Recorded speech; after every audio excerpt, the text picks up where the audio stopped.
It feels like everywhere you look, AI is moving at, well, warp speed. Uh-huh. And nowhere is that more apparent than with young people, right? They often seem to be the earliest adopters of new tech. Absolutely. And that rapid pace, while it's incredibly exciting for, the potential, it brings some really important considerations, Yeah? especially when we think about bringing AI into education in a way that's both safe and, well, genuinely effective. And that's exactly where we're dropping anchor today. We've pulled together a stack of resources, recent research, various materials, Mm. specifically looking at this crucial topic, the safe and effective use of AI in schools and colleges, particularly here in the UK. What makes this particular deep dive, I think, so compelling is that it incorporates key insights from the valuable research of Kevin Brake. Yeah. You've had the privilege of seeing Kevin's work over the years, and his perspective in this area is, well, it's truly insightful, particularly in how he translates these big, broad challenges into practical understanding for educators. Yeah, his contributions feel incredibly positive and, frankly, essential for guiding us through what can seem like pretty complex territory. Definitely. So our mission today is really to unpack the key findings from these sources. We're looking at the significant risks, the essential safeguards, and the effective strategies for using AI in UK educational settings. Right. We want to help you cut through some of the noise and understand what's most critical right now. Okay, so let's jump into what the landscape actually looks like according to these sources we've got. Yeah, let's do it. One of the most striking findings, and this is clearly highlighted by the stats and Kevin Brake's analysis as well, is just how much generative AI is already being used by young people in the UK. It's a real wave, isn't it? The sources point to the Ofcom 2024 Online Nation Study, That's the one. which found a pretty significant number.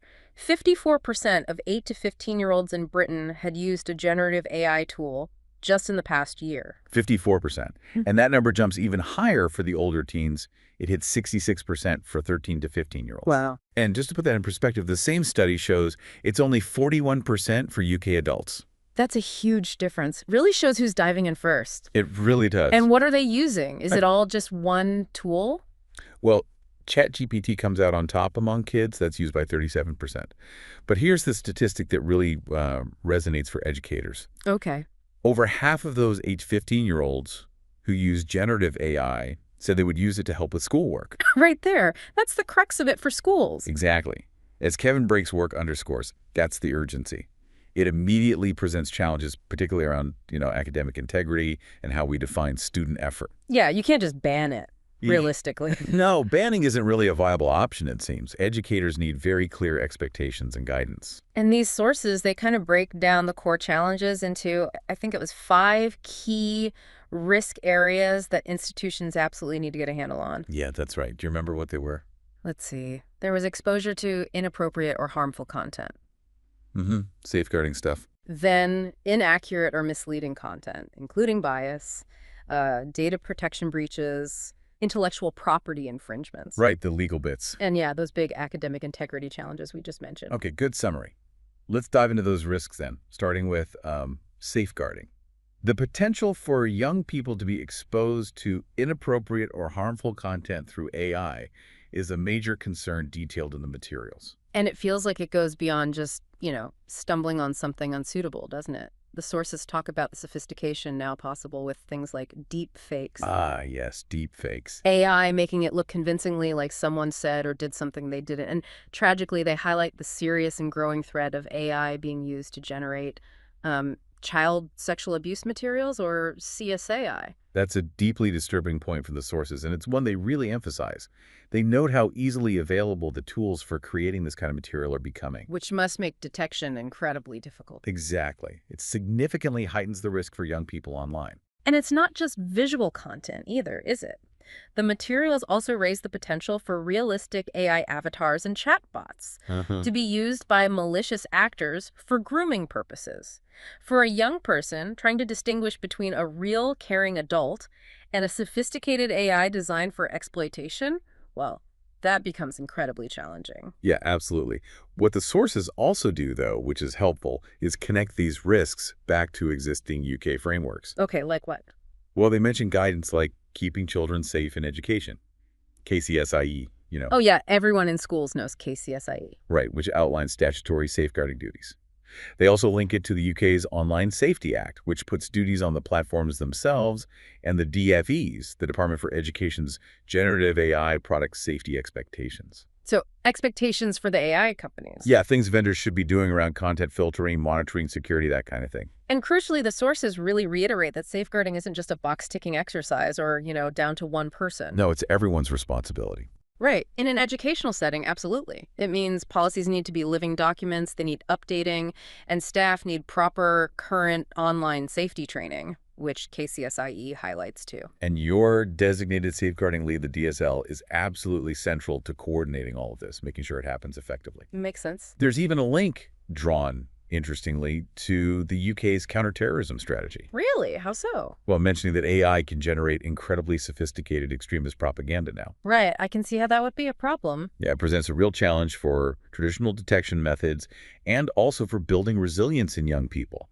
which is required by the prevent duty. So educators have a role there too. A vital role, the sources suggest, in fostering the critical thinking needed to sort of dissect and resist these kinds of harmful narratives and misinformation. Which actually brings us neatly to another key risk they identified: inaccurate, misleading, or biased content. Ah, yes, the hallucinations. We've all seen examples of AI just making things up, right? But the sources also point out something maybe more subtle. Which is? That AI models are trained on these vast data sets, basically reflecting the internet and society. Warts and all. Exactly, meaning they can easily reproduce societal biases or even biases inadvertently built in by their designers. Right, so the output might sound really confident and authoritative, Yeah, convincing. but it could be subtly or overtly biased, or sometimes just plain wrong. And this isn't just an inconvenience. It has real implications if students are relying on AI for factual information or different perspectives for their work.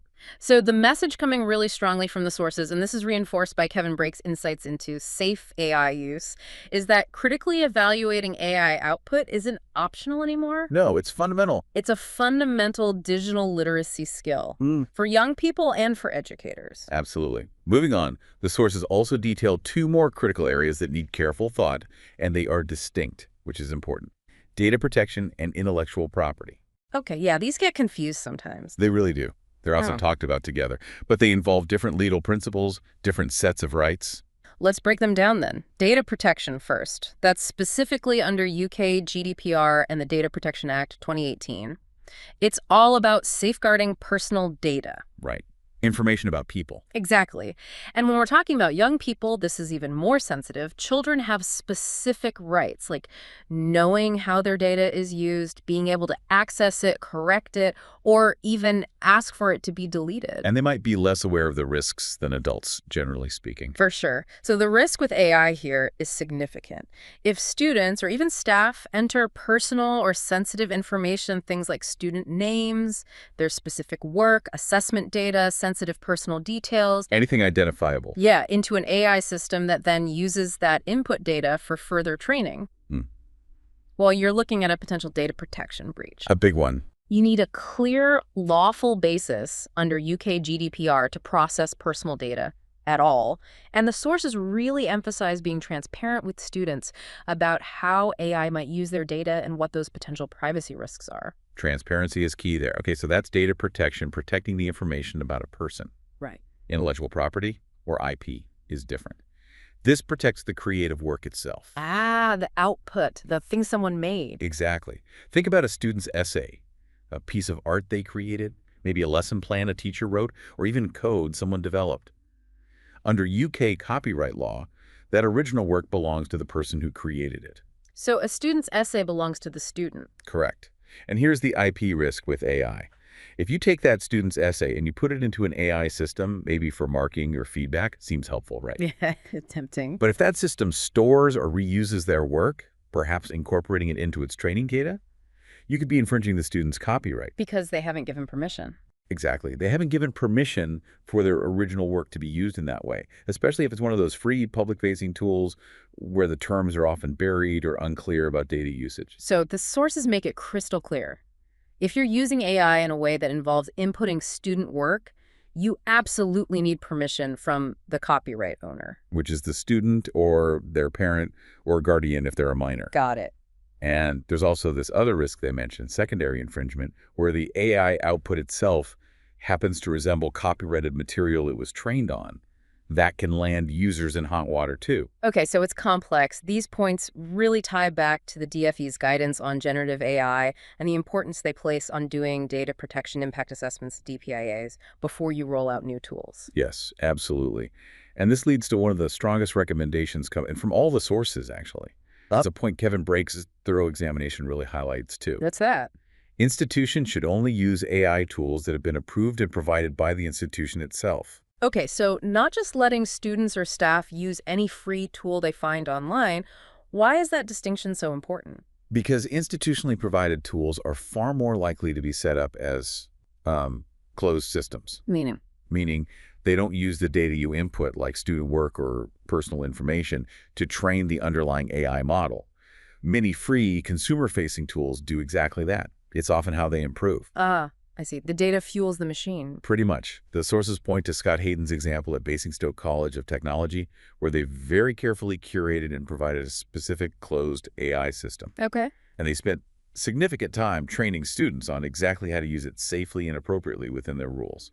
That's the kind of model the sources are advocating for. Right, understanding these legal distinctions, data protection versus IP, and the big difference between closed, approved tools and open, free ones, that seems absolutely vital. It is for both legal compliance and just, ethical practice in education. Which brings us neatly, I suppose, to academic integrity. This is the challenge that's maybe received the most headlines. Yeah, probably.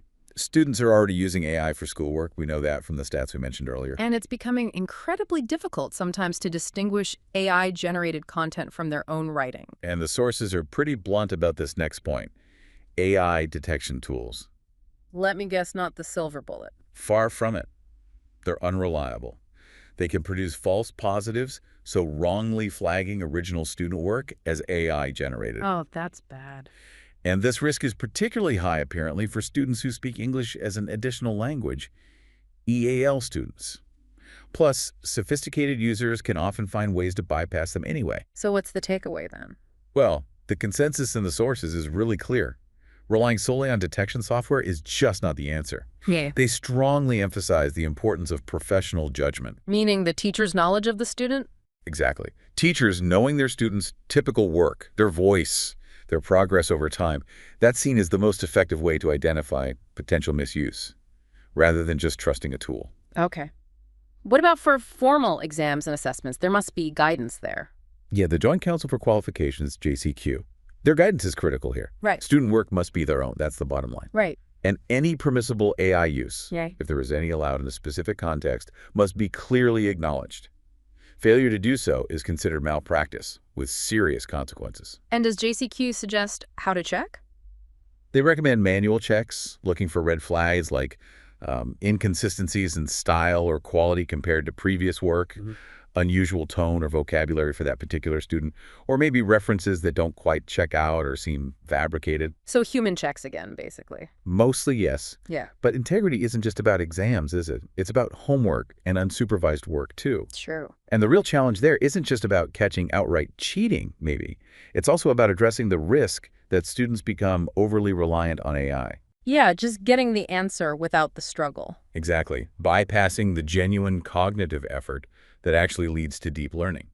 So what do the sources suggest schools actually do about this? How can they manage it? Well, they highlight the importance of really clear communication. Schools need to provide clarity for students of all ages, really, on what acceptable AI use looks like. Okay. And perhaps more importantly, what it doesn't look like.